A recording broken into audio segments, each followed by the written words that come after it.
अंबरनाथमध्ये प्रभाग क्रमांक 1 मधून मिलिंद हरिभाऊ निकाळजे यांना शिवसेनेच्या उभाठा गटाकडून उमेदवारी दिली असून ते निवडणुकीच्या रिंगणात उतरले आहेत. आपण आता त्यांच्याशी संपर्क साधणार आहोत. नमस्कार हरिभाऊ. नमस्कार. काय सांगाल, तुमचा हा प्रभाग क्रमांक 1 आहे, तर ह्या 1 मध्ये तुम्हाला पाहिजे तेवढा विकास झाला आहे असं वाटतंय? नमस्कार. सर्वप्रथम मी स्टार न्यूज टुडेचा आभारी आहे का त्यांनी आमची दखल घेतली, त्याबद्दल मी त्यांचे आभार मानतो. मी मिलिंद हरिभाऊ निकाळजे, शिवसेना उद्धव बाळासाहेब ठाकरे पक्षातून उमेदवारी मला देण्यात आलेली आहे. मी प्रभाग क्रमांक 1 मध्ये या पॅनलमधून निवडणूक लढवित आहे. अंबरनाथ शहरातील गावसे गाव हे फार जुने गाव आहे आणि जसं आपण म्हणतो गाव तसं चांगलं वेशीला टांगलं, अशी परिस्थिती आज या गावाची आहे. कारण हा गाव आम्ही लहानपणापासून पाहत आलो आहे. कारण या गावामध्ये आम्ही ऑर्डिनन्सला राहत असल्या कारणाने आमचं येणं जाणं बालपण, बरेच आमचे ओळखीचे लोक इथे आहेत. जे जुने लोक इथे जाणकार आहेत त्यांना या गोष्टीची कल्पना आहे. आमच्या मातोश्री हौसाबाई हरिभाऊ निकाळजे या आपल्या अंबरनाथ उल्हासनगर पंचायत समितीच्या सदस्य होत्या. त्या सदस्य 15 वर्ष सदस्य असताना त्यांनी या गावाचा बराच विकास केला. जे मी माझ्या अहवालामध्ये दाखवलेलं आहे की त्यांनी त्यांच्या कारकिर्दीमध्ये महत्त्वाचा विषय असा होता की ऑक्टोबर-नोव्हेंबर महिन्यामध्ये या गावामध्ये पाण्याची मोठी अडचण निर्माण होत होती. म्हणजे विहिरींनाही पाणी येत नव्हतं, एवढा दुष्काळ भाग असायचा.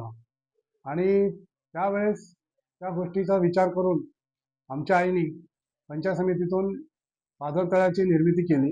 हे पाझरतळं आज या गावासाठी एक वरदान ठरलं आहे, जेणेकरून सर्व कुठेही जर बोरिंग लावली तर बोरिंगला पाणी लागतं आणि त्याच्यामुळे घरामध्ये वापरण्यासाठी किंवा पिण्यासाठी फिल्टरेशन करून लोक ते पाणी वापरतात. त्याच पद्धतीने या गावामध्ये, हे गाव नकाशामध्ये नव्हतं, आपल्या तालुक्याच्या नकाशामध्ये नव्हतं, तर ठाणे जिल्ह्यातून हे गाव आपल्या अंबरनाथ शहराच्या नकाशामध्ये आणायचं काम माझ्या आईने केलं. त्याचबरोबर ऑर्डिनन्समधून येण्या जाण्यासाठी रस्ता नव्हता, तर तेही आम्ही माझ्या आईने त्यावेळेस 7 फुटाचा एक रस्ता मंजूर करून घेतला आणि या रोड कायमचा चालू ठेवला. त्याचप्रमाणे या गावामधल्या बऱ्याच आदिवासी पाडा होता एक, जसं आता महात्मा फुले नगर म्हणतो, या ज्योतिबा महात्मा फुले नगरमध्ये आज जे आदिवासी लोक होते, गंगूबाई, नंतर ममताबाई, इंदूबाई, या बायांना आपल्या उदरनिर्वाहासाठी शासकीय जमीन मिळवून दिली आहे. त्याच्या अनुषंगाने ते लोक आपले काम करत होते आणि आपला उदरनिर्वाह करत होते. त्यांची मुलं जशी मोठी झाली, काही मुलांनी त्या जमिनी विकल्या आणि आज ते जे महात्मा ज्योतिबा फुले नगर आपण म्हणतो ते स्थापन झालं. या अंबरनाथ प्रभाग क्रमांक 1 यामध्ये 15 वर्ष ज्या आमच्या नगरसेविका होत्या, 2005ला होत्या, 2010ला होत्या, 2015ला होत्या, तर त्या पद्धतीने जसा विकास व्हायला पाहिजे होता तो विकास झालेला नाही. कारण काय, जनतेच्या, आता आम्ही ज्यावेळेस प्रभागामध्ये फिरतो, जनतेच्या ज्या अडचणी आहेत त्या अडचणी जनता स्पष्टपणे बोलून दाखवतात. म्हणजे आम्हीच बोललं पाहिजे असं नाही, जनताही सांगते की बाबा इथे कामं झालेली नाही आहेत म्हणून. कारण कामं का झाली नाही हे आता त्यांनाच विचारायला पाहिजे.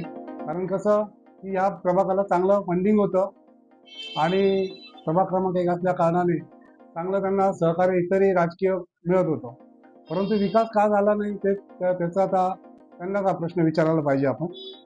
आणि दुसरं असं की आम्ही ज्यावेळेस 2005ला मी नगरसेवक म्हणून निवडून आलो अंबरनाथ नगर परिषदेमधून, वॉर्ड क्रमांक 14 मधून, जो ऑर्डिनन्सचा वॉर्ड क्रमांक होता, तर त्या वॉर्डमधून असताना मी माझ्या कारकिर्दीमध्ये अय्यप्पा टेम्पलला जाणारा रस्ता जो आहे तो रस्ता मी बनवून दिला.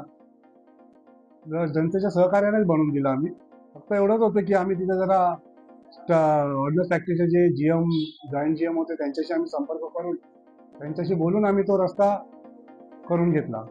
आणि त्याचप्रमाणे एक गेट होतं, तिथे गेट लावलं होतं. काही अडचणी निर्माण झाल्या होत्या, त्यामुळे ऑर्डनन्स फॅक्टरीचं ते गेट लावलं होतं. ते पण आम्ही ऑर्डनन्सवाल्यांना सांगून, GM ला वगैरे सांगून मुलांचे फोटो काढले आम्ही. गेट लावल्यानंतर मुलं शाळेत जात होते कसे, पावसातून ते चालत जात होते, येत होते.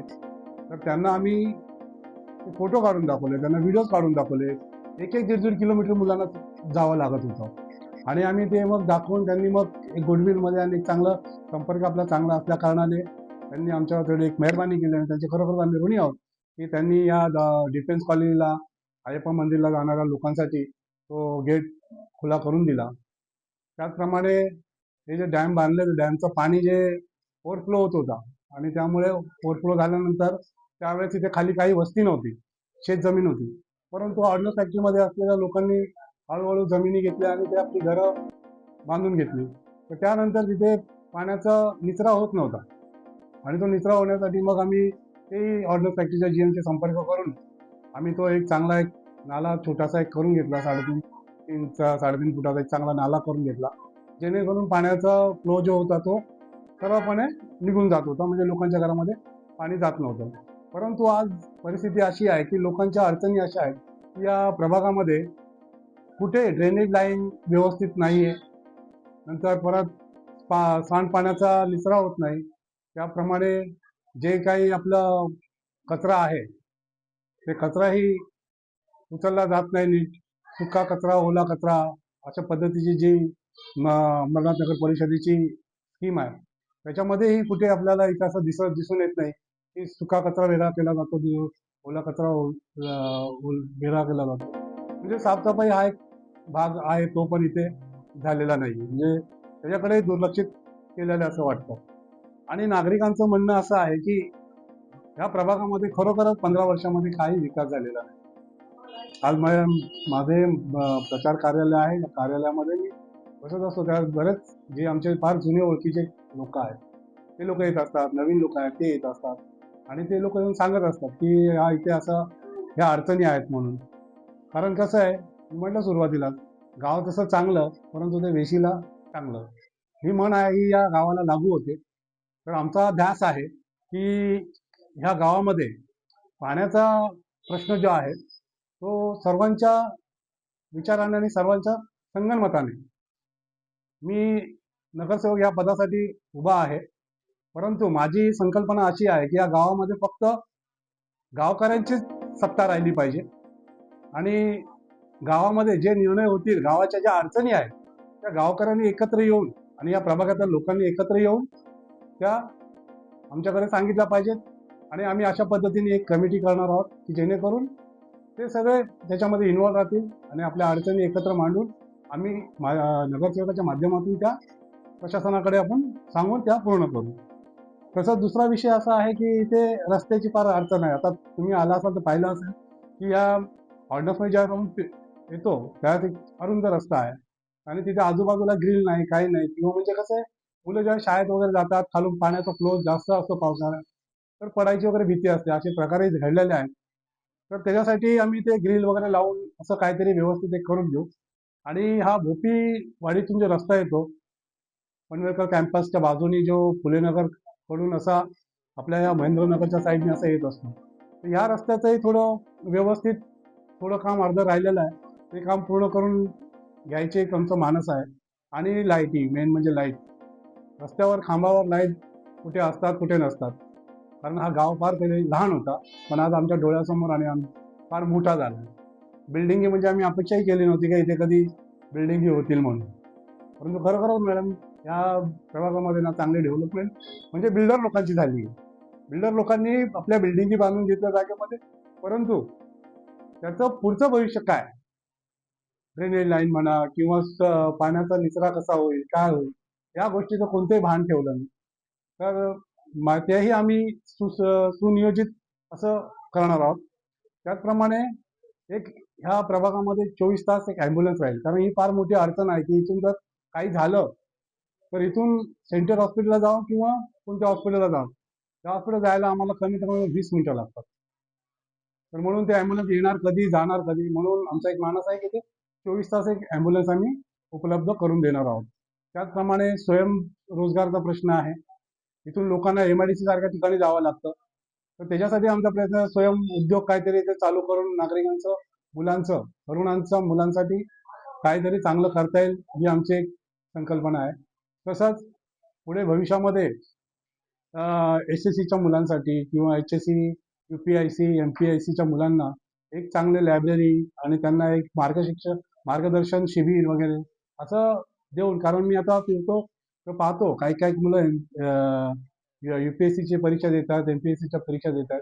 खरोखर मला कौतुक वाटतं त्या मुलांचं, की अशा अडचणीमधून ते एवढं चांगलं काम शिक्षण घेतात. तर त्यांनाही कुठेतरी सहकार्य मिळालं पाहिजे या भावनेतून आम्ही पुढच्या याच्यामध्ये हे काम करणार आहोत. त्याचबरोबर एक विशेष असं मी सांगू इच्छितो, की मी 3 वर्ष मी सभापती मागासवर्गीय कल्याणकारी समितीवर सभापती होतो. तर त्या समितीच्या माध्यमातून मला एवढं थोडं आहे नॉलेज, म्हणजे की आम्ही या विभागामध्ये हा अनुसूचित जातीसाठी आरक्षित असल्या कारणाने आम्ही नागरिकांसाठी 15 ते 20% त्यांचं टॅक्स कसं कमी करता येईल याचा आम्ही प्रयत्न करणार आहोत, जेणेकरून नागरिकांवर तो फार भार पडतो आणि नागरिकांचं बरंच थकबाकी या विभागातून झालेली आहे टॅक्सेबलमध्ये. तर तेही नागरिकांना एक चांगली सूट करून किंवा नागरिकांच्या ज्या समस्या आहेत त्या समस्या आम्ही दूर करणार आहोत. आणि विशेष म्हणजे लाईटच्या बिलाचं, तर MSEBीच्या लाईटच्या बिलाची नेहमी तिकडे तक्रार असते. म्हणजे प्रत्येक महिन्यात एक 10, 20, 25 माणसं जावसई गावातून, फुले नगरमधून असतात. 50 एक माणसाची असतातच. कारण काय? हेच, कुणाचं लाईट बिल कापलं तर कुणाचं रिडिंग जास्त आहे, म्हणजे भोंगळ कारभारामुळे ते नागरिकांना त्रास होतो. तिथेही आम्ही शासनाच्या माध्यमातून याच्यामध्ये अनुसूचित जातीच्या याच्यामधून काय 5% मध्ये काय फंडिंग करता येईल आणि त्यांना चांगल्या प्रकारे इथे वीज दरामध्ये सवलत मिळवून देता येईल त्याचा एक प्रयत्न करणार आहोत. त्याचप्रमाणे आम्ही या नागरिकांसाठी रिक्षा स्टँड, म्हणजे कसं रिक्षा स्टँड व्यवस्थित असलं तर लोकांना, रिक्षावाल्यांना पण एक सोयीस्कर असं रिक्षा स्टँड बनवायचा आमचा मानस आहे. त्यासाठी आम्ही प्रयत्न करणार आहोत. असे बरेच प्रश्न आहेत गावचे गावातले, की ते करणं. स्मशानभूमीचा एक मोठा एक प्रश्न आहे मॅडम. या स्मशानभूमीमध्ये मागे काय तिथे थोडंफार काम केलं, परंतु ते व्यर्थ होतं.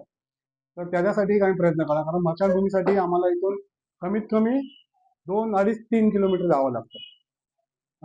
त्याच्यामुळे आम्ही ती पण एक सोय करणार का सुसज्जित असं स्मशानभूमी तिथे स्थापन करायचं आमचं आहे.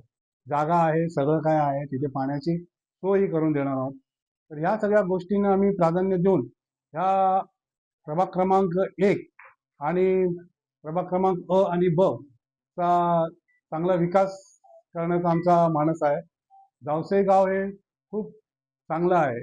लोक इथे फार समजदार आहेत, सुजाण आहेत. त्यात विशेष म्हणजे असं, की आम्ही लहानपण आमचं ऑर्डनन्समध्ये गेलं आणि बरेच लोक ऑर्डनन्समधून इकडे राहायला आल्या कारणाने आमचा चांगला सगळ्यांशी संपर्क असल्या कारणाने त्यांचं आम्हाला चांगलं पाठबळ आहे. गावातली जे जुनी मंडळी आहेत त्यांचंही आम्हाला चांगलं पाठबळ आहे.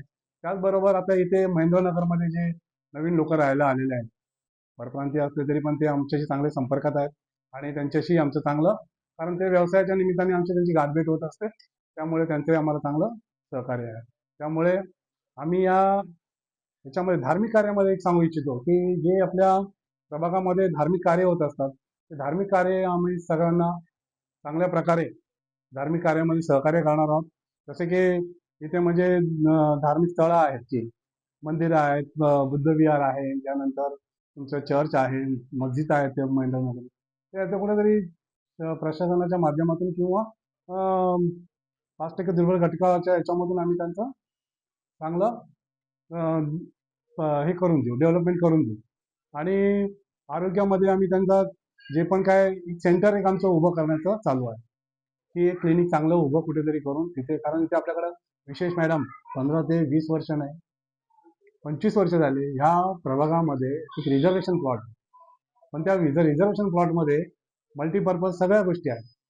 म्हणजे नागरिकांसाठी, लहान मुलांसाठी खेळण्याला बाग, गार्डन आहे. नंतर परत तुमचं एक चांगलं ज्येष्ठ नागरिकांसाठी कट्टा करता येईल असं आहे, खेळाचं मैदान आहे. परत तुमचं सामाजिक क्षेत्रासाठी तिथे जागा आहे.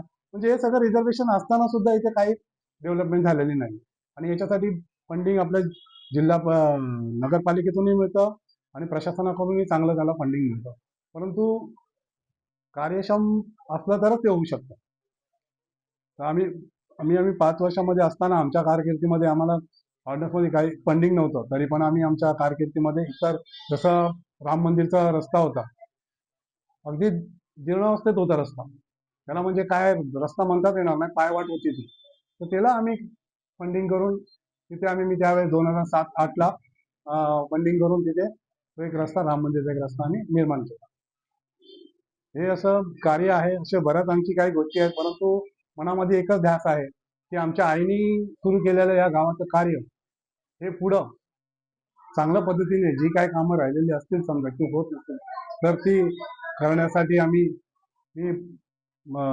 वचनबद्ध आहे आणि खरोखरच या गावाचा विकास करणं हेच माझा एक ध्यास आहे. एवढंच मी आपल्याला सांगतो. धन्यवाद. 20 डिसेंबर रोजी मतदान होत आहे, तुम्ही मतदारांना काय आव्हान? 20 डिसेंबर रोजी मतदान होतं. विशेष म्हणजे असं की 2 डिसेंबर रोजी मतदान होणार होतं, परंतु काही निवडणूक आयोगाच्या निर्णयामुळे किंवा न्यायालयीन आदेशामुळे हे मतदान पुढे ढकलण्यात आलं आणि याच्यामुळे खरोखरच म्हणजे मतदारांचे, उमेदवारांचे एक लोकांचं हयास झालं की 2 तारखेला मतदान होणार होतं आणि 2 दिवसा अगोदर 48 तासा अगोदर जर ते पुढे ढकलण्यात येतं तर हे एक आमच्यासाठी पण फार एक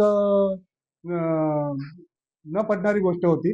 तर आम्ही अपेक्षा करत होतो 30 तारखेच्या संध्याकाळपर्यंत आम्ही अपेक्षा करत होतो, म्हणजे 1 तारखेला आम्ही अपेक्षा करत होतो की नाही 2 तारखेला निवडणूक होईल करून, परंतु ती काही झाली नाही आणि ती पुढे ढकलण्यात आली असं आम्हाला कळवण्यात आलं. व्हॉट्सअपच्या माध्यमातून कळवण्यात आलं, फोनद्वारे कळवण्यात आलं नाही. तर खरोखर माझी विनंती आहे निवडणूक आयोगाला तुमच्या माध्यमातून की उमेदवारांना कमीत कमी तुम्ही या सगळ्या गोष्टींची कल्पना फोनवर किंवा व्हॉट्सअपद्वारे करायला पाहिजे होते किंवा SMS द्वारे करायला पाहिजे होती. आम्ही संभ्रमात, मतदारही संभ्रमात, आमचे शिवसैनिकही संभ्रमात. तर खरोखरच या गोष्टी आहेत, या प्रशासनाने आणि निवडणूक आयोगाने लक्षात घेतल्या पाहिजे की पुढे या गोष्टींचा विचार केला पाहिजे. आणि 20 डिसेंबरला जी निवडणूक लांबणीवर गेली आहे, 15-20 दिवसाचा कालावधी वाढवण्यात आला, तर या 18 दिवसाच्या कालावधीमध्ये एक वेळ मिळाली आम्हाला काम करण्याची, नागरिकांपर्यंत जाण्याची, मतदारापर्यंत जाण्याची एक वेळ मिळाली.